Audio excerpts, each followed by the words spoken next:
دل کی سختی کے چند اسباب۔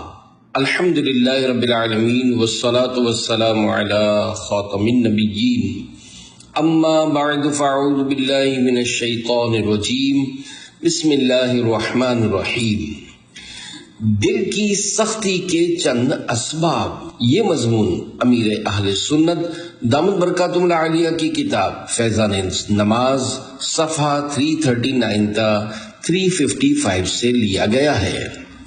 دعائے عطار، یا اللہ پاک جو کوئی 20 صفحات کا رسالہ دل کی سختی کے چند اسباب پڑھ یا سن لے، اسے نرم دل و نرم مزاج بنا اور اسے ماں باپ سمیت بے حساب بخش دے، آمین بجاہ خاتم النبیین صلی اللہ علیہ وآلہ وسلم۔ درود شریف کی فضیلت، فرمان آخری نبی صلی اللہ علیہ وآلہ وسلم، تم اپنی مجلسوں کو مجھ پر درود پاک پڑھ کر آراستہ کرو، کیونکہ تمہارا مجھ پر درود پاک پڑھنا بروز قیامت تمہارے لیے نور ہوگا۔ آقا کی 4 دعائیں۔ پیارے پیارے اسلامی بھائیوں، خشوع کی جگہ دل ہے، جبکہ اعضاء اس کے ظاہر ہونے کا مقام۔ خشوع کا حاصل ہونا اللہ رب العزت کی نہایت عظیم نعمت ہے۔ شیطان پہلے تو بندے کو نماز سے روکتا ہے، اگر بندہ پھر بھی نماز پڑھنے لگتا ہے تو مختلف دنیاوی چیزیں یاد دلا کر نماز کی روح یعنی خشوع و خضوع ختم کرنے کی کوشش کرتا ہے۔ بزرگان دین رحمت اللہ علیہم خشوع و خضوع کے ساتھ نمازیں ادا کیا کرتے تھے۔ ہمیں بھی خشوع و خضوع حاصل کرنے کے لیے خوب کوشش کرنی اور اسے پانے کے لیے گڑ گڑا کر دعائیں کرنی چاہیے۔ ہمارے پیارے آقا صلی اللہ علیہ وآلہ وسلم یوں دعا مانگا کرتے تھے، اللہم انی اعوذ بک من قلب لا یخشع، اے اللہ میں اس دل سے تیری پناہ لیتا ہوں جو خشوع اختیار نہ کرے۔ نمبر 2، رب اجعلنی لک شکارا لک ذکارا لک رہابا لک مطواعا لک مخبتا الیک اواہم منیبا۔ اے میرے رب، مجھے تیرا بہت شکر گزار، تیرا بکثرت ذکر کرنے والا، تجھ سے بہت ڈرنے والا، تیرا نہایت فرما بردار، تیرے لیے خشوع اختیار کرنے والا، تیری بارگاہ میں بہت گریہ و زاری کرنے والا اور رجوع لانے والا بنا۔ نمبر 3، اللہم انی اعوذ بک من علم لا ينفع ومن قلب لا یخشع ومن نفس لا تشبع ومن دعوت لا یستجاب لها۔ اے اللہ میں تیری پناہ لیتا ہوں اس علم سے جو نفع نہ دے، اس دل سے جو خشوع اختیار نہ کرے، اس نفس سے جو سیر نہ ہو، اس دعا سے جو قبول نہ ہو۔ نمبر 4، اللہم انی اعوذ بک من صلاة لا تنفع، اے اللہ میں تیری پناہ لیتا ہوں اس نماز سے جو نفع نہ دے۔ علم نافع سے دل میں خشوع پیدا ہوتا ہے۔ علامہ عبد الرؤف مناوی رحمت اللہ علیہ دعائے مصطفیٰ نمبر 3 کے تحت فرماتے ہیں، بارگاہ الہی میں اس علم سے جو نفع نہ دے اور اس دل سے جو خشوع اختیار نہ کرے، ایک ساتھ عرض کرنے میں یہ اشارہ ہے کہ علم نافع یعنی نفع دینے والے علم سے دل میں خشوع پیدا ہوتا ہے۔ علم نافع کسے کہتے ہیں؟ علم نافع یعنی نفع دینے والا علم وہ ہوتا ہے جو دل میں اثر کر جائے اور اس میں اللہ رب العزت کی معرفت، عظمت، خوف و تعظیم اور محبت ڈال دے، اور جب یہ چیزیں دل میں ٹھہر جاتی ہیں تو دل میں خشوع پیدا ہوتا ہے اور دل کی پیروی میں تمام اعضاء بھی خشوع اختیار کرتے ہیں۔ شیطان قریب نہیں آتا۔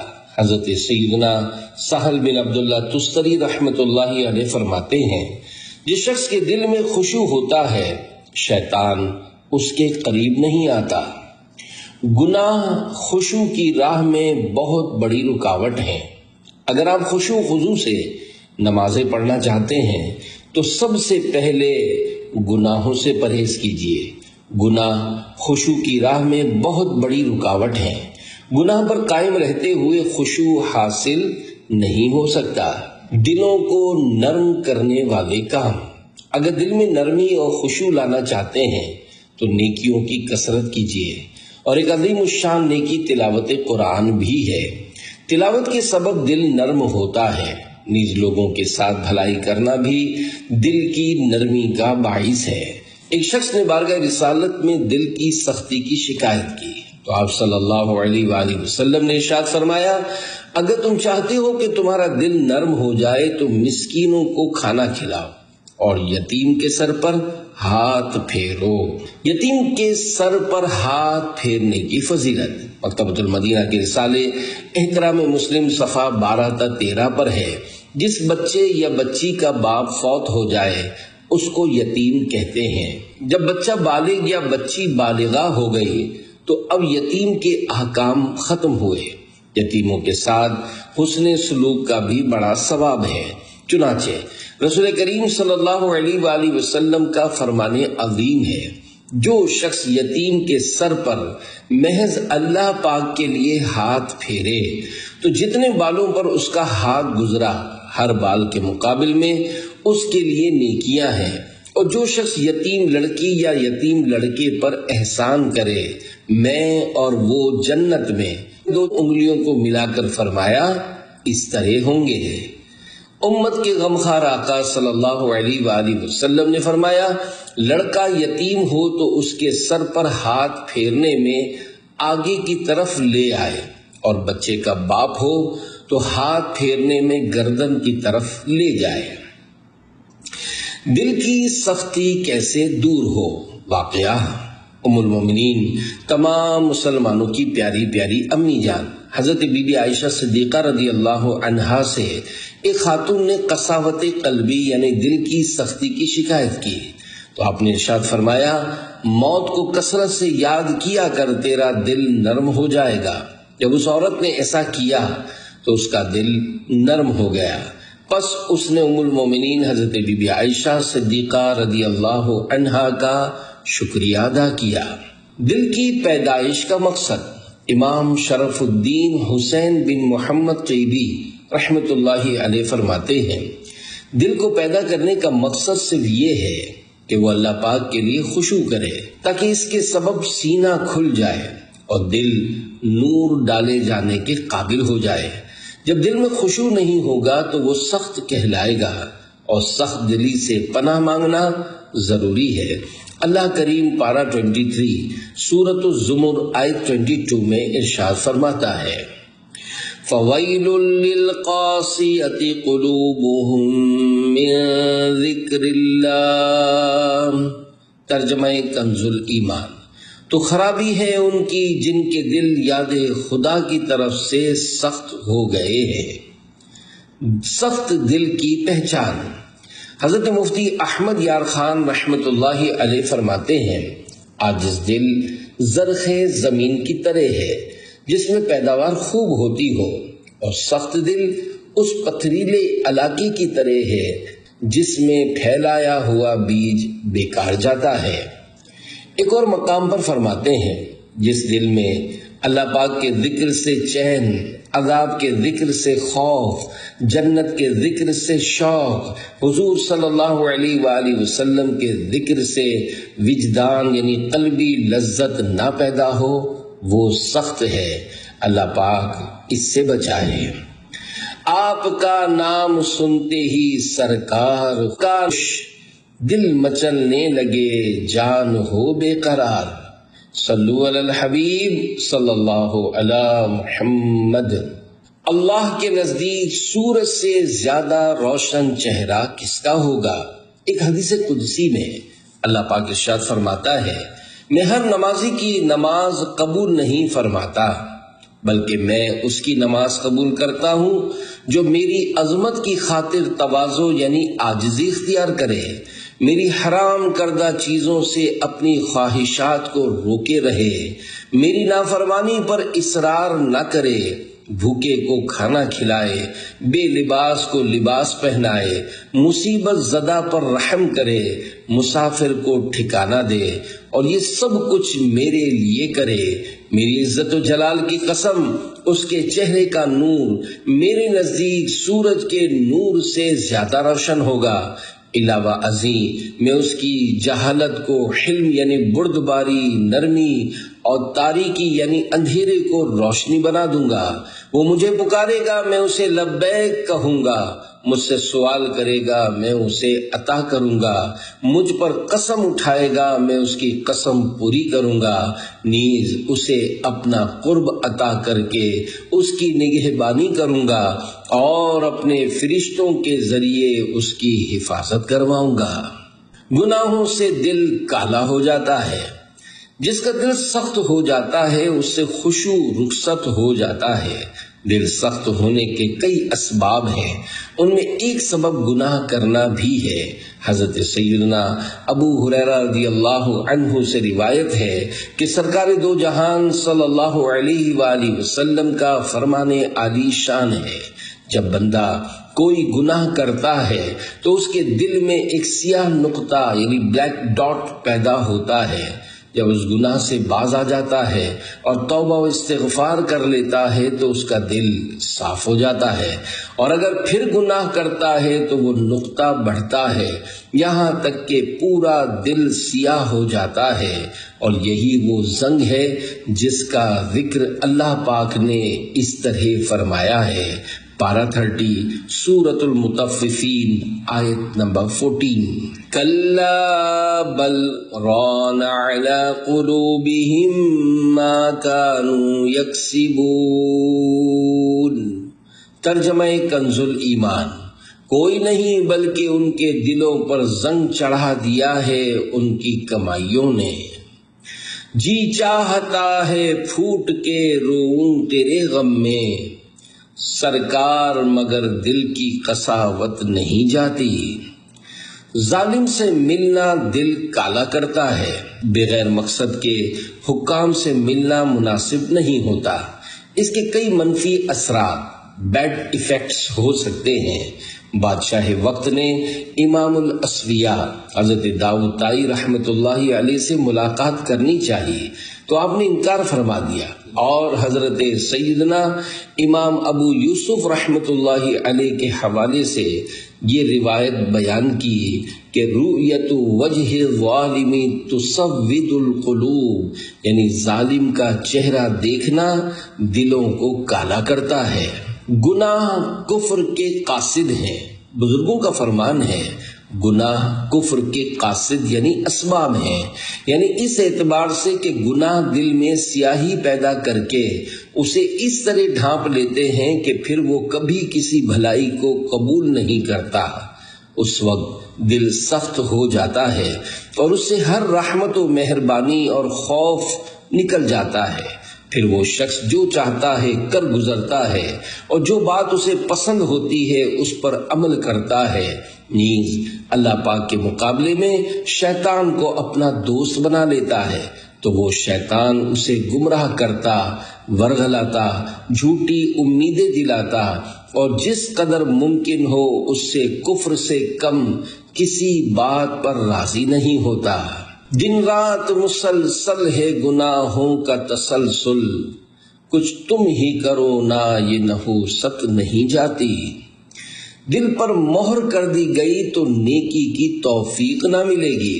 حضرت سیدنا حسن بصری رحمۃ اللہ علیہ نے فرمایا، اللہ پاک اور بندے کے درمیان گناہوں کی ایک طے شدہ حد ہے، جب بندہ اس حد تک پہنچ جاتا ہے تو اللہ پاک اس کے دل پر مہر یعنی سیل کر دیتا ہے، اس کے بعد اسے نیکی کی توفیق نہیں دی جاتی۔ یا اللہ پاک رحم کی درخواست ہے، میرے دل سے گناہوں کی سیاہی کو مٹا کر اس میں نیکیوں کا نور بھر دے مولا، ورنہ کہیں کا نہ رہوں گا۔ گناہوں کی عادت بڑھی جا رہی ہے، کرم یا الہی کرم یا الہی، گناہوں کی تاریکیاں چھا گئی ہے، کرم یا الہی کرم یا الہی، تو عطار کو بے سبب بخش مولا، کرم کر کرم کر کرم یا الہی۔ صلو علی الحبیب صلی اللہ علی محمد۔ دل کی سختی کا ایک سبب فضول گوئی ہے۔ حضرت سیدنا عیسیٰ روح اللہ علیہ السلام نے اپنے حواریوں کو نصیحت کرتے ہوئے ارشاد فرمایا، اے لوگو، تم فضول بولنے سے بچتے رہو، کبھی بھی ذکر اللہ کے علاوہ اپنی زبان سے کوئی لفظ نہ نکالو، ورنہ تمہارے دل سخت ہو جائیں گے۔ حالانکہ دل نرم ہوتے ہیں، لیکن فضول گوئی انہیں سخت کر دیتی ہے، اور سخت دل اللہ رب العزت کی رحمت سے محروم ہوتا ہے۔ یعنی اگر تم اللہ پاک کی رحمت کے امیدوار ہو تو اپنے دلوں کو سختی سے بچاؤ۔ یا رب نہ ضرورت کے سوا کچھ کبھی بولوں، اللہ زباں کا ہو عطا قفل مدینہ۔ لذیذ چیزیں کھاتے رہنا دل کی سختی کا باعث ہے۔ حضرت سیدنا امام محمد بن محمد غزالی رحمت اللہ علیہ فرماتے ہیں، راہ آخرت پر چلنے والے بزرگان دین رحمت اللہ علیہم کی مبارک عادت تھی کہ وہ سالن ہمیشہ نہیں بلکہ کبھی کبھار ہی کھاتے تھے، اور نفس کی خواہشات سے بچتے تھے، کیونکہ انسان اگر خواہش کے مطابق لذیذ چیزیں کھاتا رہے تو اس سے اس کے نفس میں اکڑ یعنی سرکشی، مغروری اور دل میں سختی پیدا ہوتی ہے۔ نیز وہ دنیا کی لذیذ چیزوں سے اس قدر مانوس یعنی ان کا اس قدر عادی ہو جاتا ہے کہ دنیاوی لذتوں کی محبت اس کے دل میں گھر کر جاتی ہے، اور وہ رب کائنات عز و جل کی ملاقات اور اس کی بارگاہ عالی میں حاضری کو بھول جاتا ہے۔ اس کے حق میں دنیا جنت اور موت قید خانہ بن جاتی ہے۔ البتہ وہ اپنے نفس پر اگر سختی ڈالے اور اس کو لذتوں سے محروم رکھے تو دنیا اس کے لیے قید خانہ بن کر تنگ ہو جاتی ہے، اور اس کا نفس اس قید خانے اور تنگی سے آزادی چاہتا ہے، اور موت ہی اس کی آزادی ہے۔ حضرت سیدنا یحییٰ بن معاذ رازی رحمت اللہ علیہ کے فرمان میں اسی بات کی طرف اشارہ ہے۔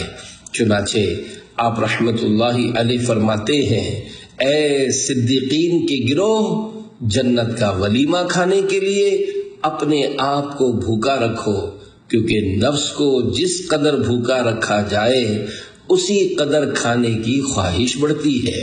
کوہ لبنان کے اولیاء کی نصیحت۔ پیٹ بھر کر کھانے کا ایک نقصان یہ ہوتا ہے کہ آدمی عبادت کی لذت اور مٹھاس سے محروم ہو جاتا ہے۔ چنانچہ امیر المومنین مسلمانوں کے پہلے خلیفہ حضرت سیدنا ابو بکر صدیق رضی اللہ عنہ فرماتے ہیں، میں جب سے مسلمان ہوا ہوں کبھی پیٹ بھر کر نہیں کھایا تاکہ عبادت کی حلاوت یعنی مٹھاس نصیب ہو۔ حضرت سیدنا ابراہیم بن ادھم رحمت اللہ علیہ فرماتے ہیں، میں کوہ لبنان میں کئی اولیاء کرام کی صحبت میں رہا، ان میں سے ہر ایک نے مجھ سے یہی کہا، جب لوگوں میں جاؤ تو انہیں 4 باتوں کی نصیحت کرنا۔ ان میں ایک نصیحت یہ تھی کہ جو زیادہ کھائے گا اسے عبادت کی لذت نصیب نہیں ہوگی۔ شوق کھانے کا بڑھ چلا یا رب، نفس کا داؤ چل گیا یا رب، خوب کھانے کی خوب مٹا یا رب، نیک بندہ مجھے بنا یا رب۔ صلو علی الحبیب صلی اللہ علی محمد۔ دل کی سختی کا ایک سبب زیادہ ہنسنا۔ اے عاشقان رسول، ہنسنا اگرچہ جائز ہے لیکن زیادہ ہنسنا غفلت میں ڈالنے والا، غیر مناسب اور دل کو مردہ کر دینے والا کام ہے۔ غیر ضروری ہنسی سے بچنے کے سبب انشاءاللہ روحانیت میں ترقی حاصل ہوگی۔ لہذا اس سلسلے میں کچھ ارشادات پیش کیے جاتے ہیں کہ کہیں یاد آخرت کے متعلق ہمیں سنجیدگی ملے۔ رسول کریم صلی اللہ علیہ وآلہ وسلم کا فرمان عظیم ہے، زیادہ مت ہنسو، کیونکہ زیادہ ہنسنا دل کو مردہ کر دیتا ہے۔ ہنسنا غفلت کی علامت ہے، زیادہ ہنسنا آخرت سے غفلت کی علامت یعنی نشانی ہے۔ سرکار مدینہ صلی اللہ علیہ وآلہ وسلم نے ارشاد فرمایا، لو تعلمون ما اعلم لضحکتم قلیلا ولبکیتم کثیرا، یعنی اگر تم وہ جان لیتے جو میں جانتا ہوں تو کم ہنستے اور زیادہ روتے۔ کیا صحابہ ہنستے تھے؟ حضرت سیدنا عبداللہ ابن عمر رضی اللہ عنہما سے پوچھا گیا کہ کیا رسول اللہ صلی اللہ علیہ وآلہ وسلم کے صحابہ ہنستے تھے؟ فرمایا ہاں، اور ان کے دلوں میں ایمان پہاڑ سے مضبوط تھا۔ حضرت مفتی احمد یار خان رحمت اللہ علیہ اس حدیث پاک کے تحت فرماتے ہیں، شاید سائل یعنی پوچھنے والے نے وہ حدیث سنی ہوگی، زیادہ ہنسنا دل مردہ کرتا ہے، تو اس نے سوچا ہوگا کہ حضرات صحابہ علیہم رضوان کبھی نہ ہنستے ہوں گے، کیونکہ وہ حضرات تو زندہ دل تھے، پھر انہیں ہنسی سے کیا تعلق؟ سیدنا ابن عمر رضی اللہ عنہما کے ہاں میں جواب دینے کا مقصد یہ ہے کہ ہنسنا حرام نہیں، حلال ہے۔ وہ حضرات یعنی صحابہ کرام علیہم رضوان وہ ہنسی نہ ہنستے تھے جو دل مردہ کر دے، یعنی ہر وقت ہنستے رہنا، بلکہ وہ صاحبان وہ ہنسی ہنستے تھے جو دل کو شگفتہ یعنی تر و تازہ رکھے اور سامنے والے کو بھی شگفتہ یعنی تر و تازہ بنا دے۔ دل کی موت کا سبب امیر المومنین مسلمانوں کے دوسرے خلیفہ حضرت سیدنا فاروق اعظم رضی اللہ عنہ فرماتے ہیں، جو زیادہ ہنستا ہے اس کا روب کم ہو جاتا ہے، اور جو مزاح یعنی مذاق مسخری کرتا ہے لوگوں کی نظروں سے گر جاتا ہے۔ جو کسی کام کو کثرت سے یعنی زیادہ کرتا ہے تو اسی کے حوالے سے پہچانا جاتا ہے۔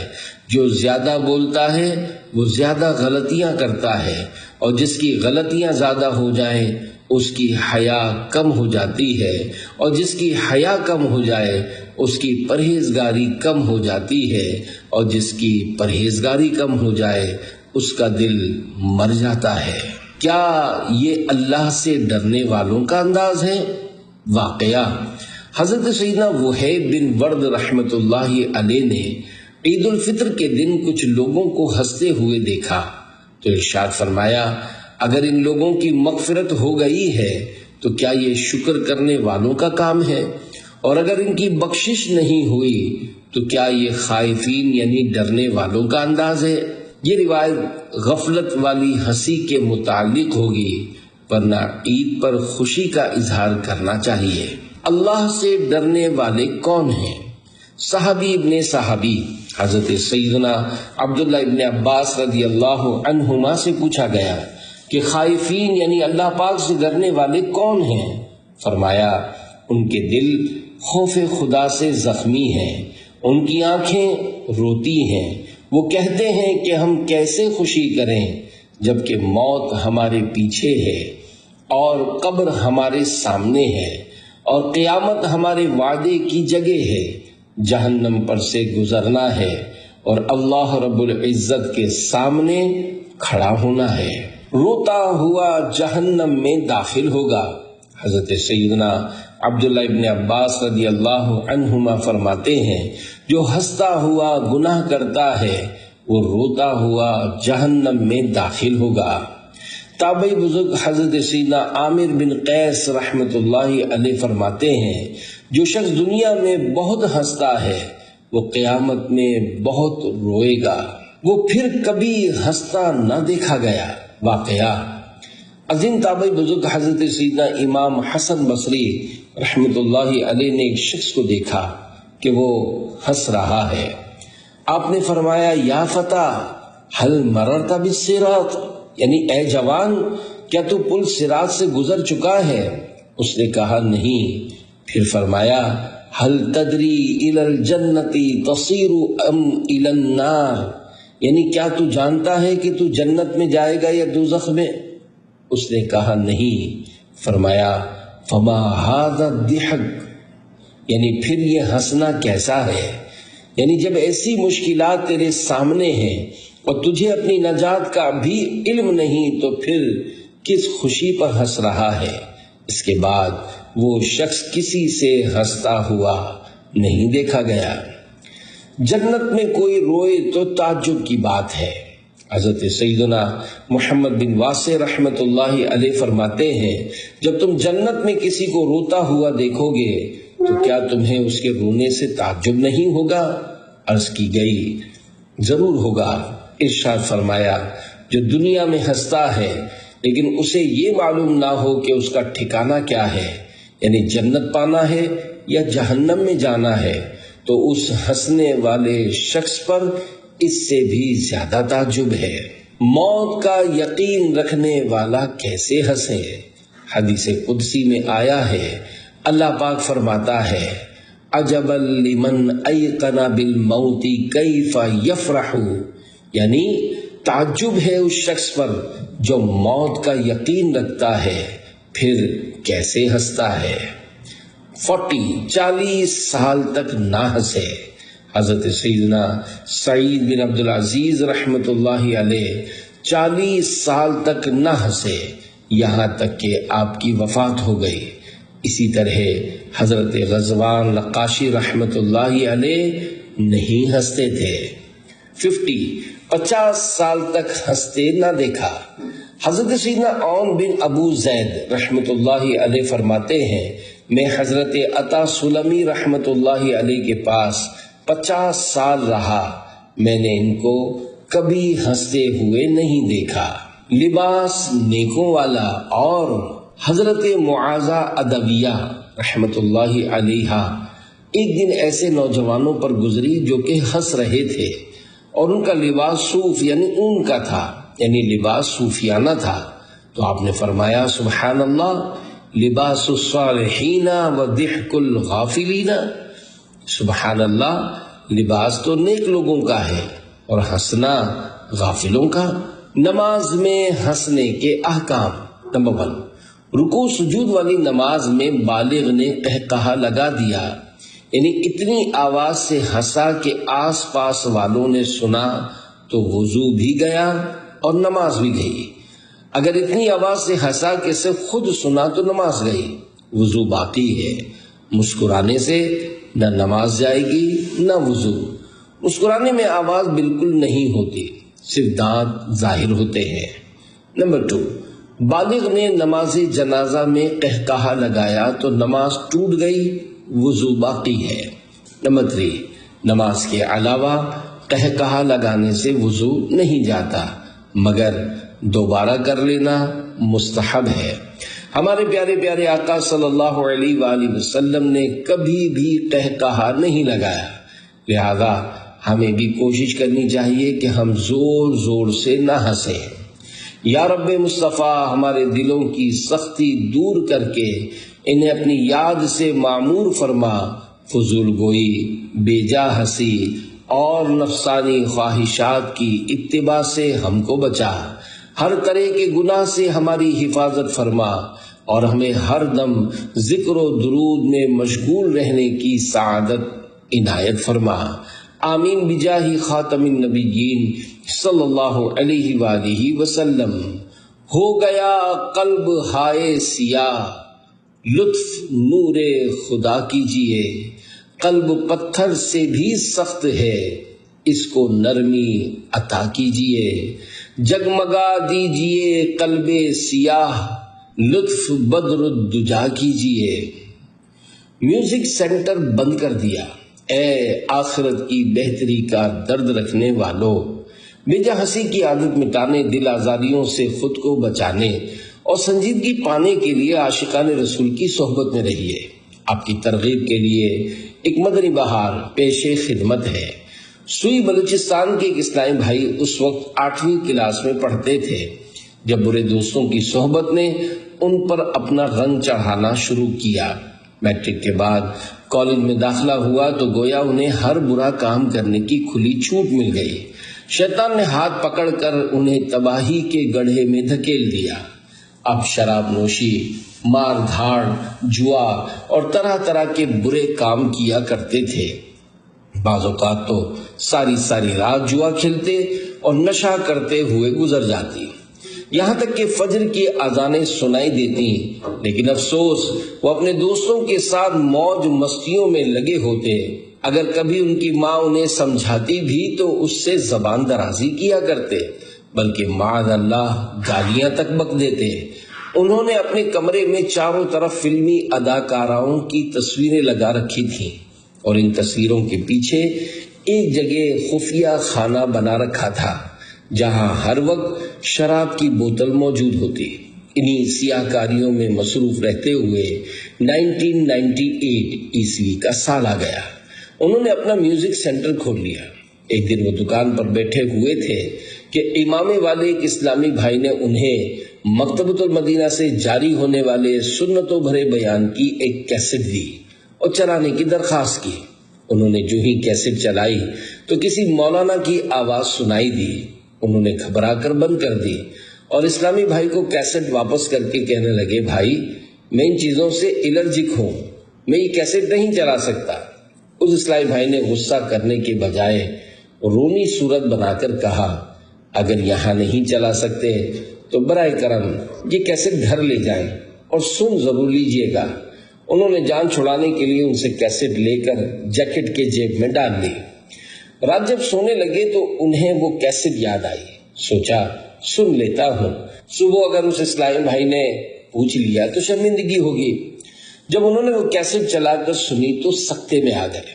کیسٹ ختم ہونے کے بعد دوبارہ روتے روتے سنی، اپنے گناہوں سے توبہ کی اور صبح فجر پڑھنے مسجد پہنچ گئے۔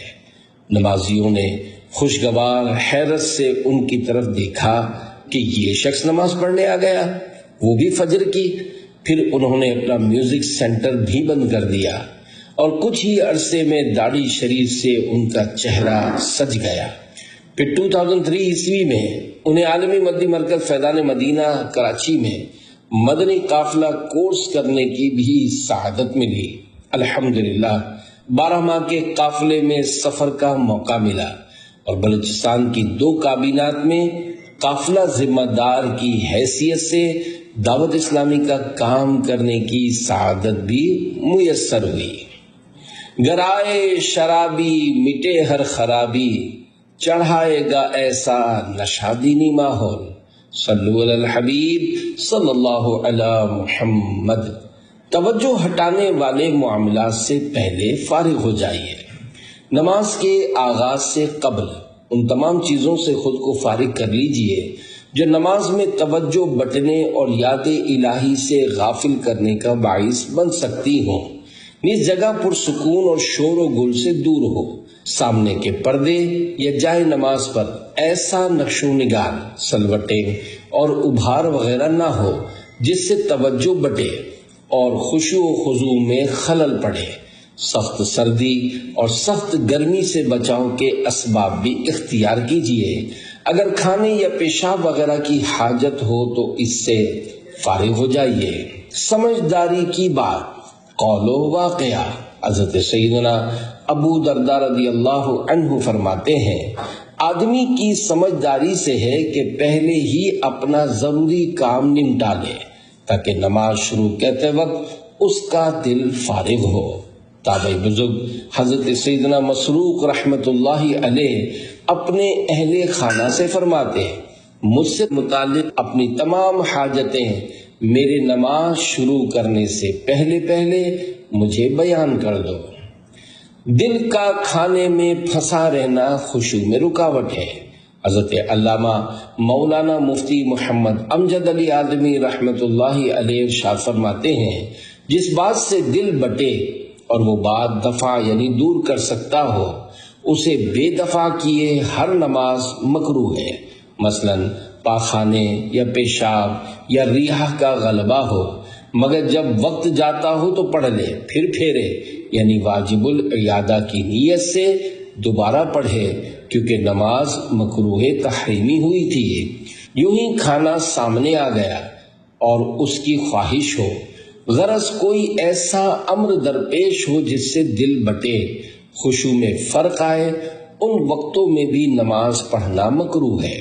نماز کو کھانا نہیں، کھانے کو نماز بنا دوں۔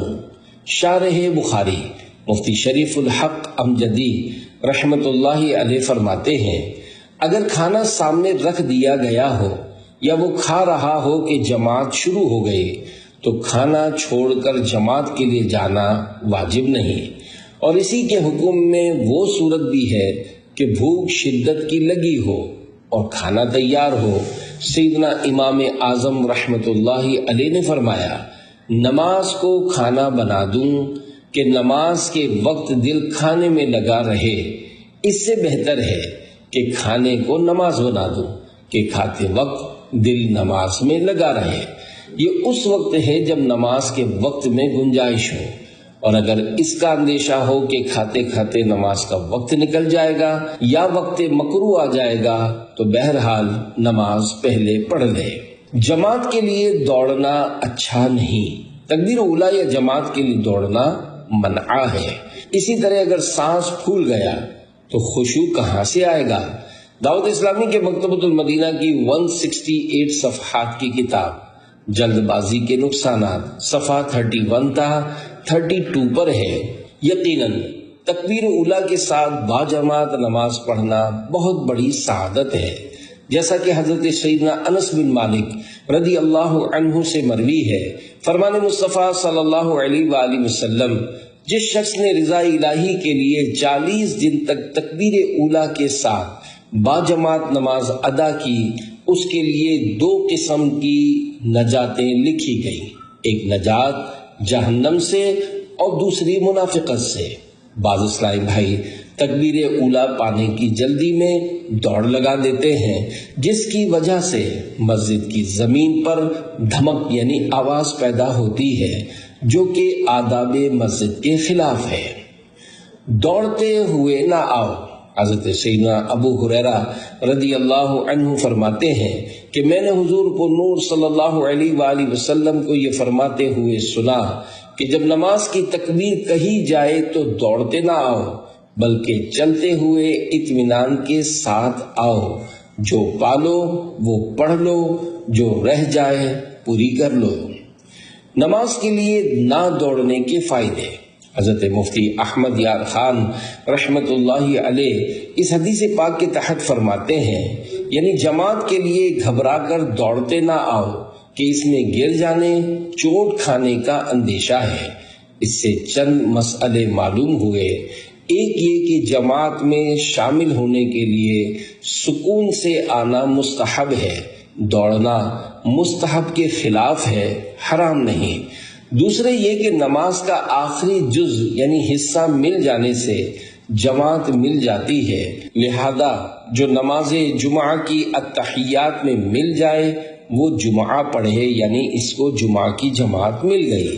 تیسرے یہ کہ جس رکعت میں مقتدی ملے وہ تعداد کے لحاظ سے رکعت اول ہے اور قرات کے لحاظ سے رکعت آخری۔ مفتی صاحب مزید لکھتے ہیں، جب سے وہ نماز کے ارادے سے گھر سے چلا اسے نماز کا ثواب مل رہا ہے، پھر تیزی کیوں کرتا ہے، کیوں گرتا ہے اور چوٹ کھاتا ہے؟ اطمینان سے آئے، جو پائے اس کو ادا کرے۔ خیال رہے کہ اگر تکبیر اولیٰ یا رکوع پانے کے لیے قدرے یعنی تھوڑی تیزی سے آئے مگر نہ اتنی کہ چوٹ لگنے گرنے کا اندیشہ ہو تو مضائقہ نہیں۔ صلو علی الحبیب صلی اللہ علی محمد۔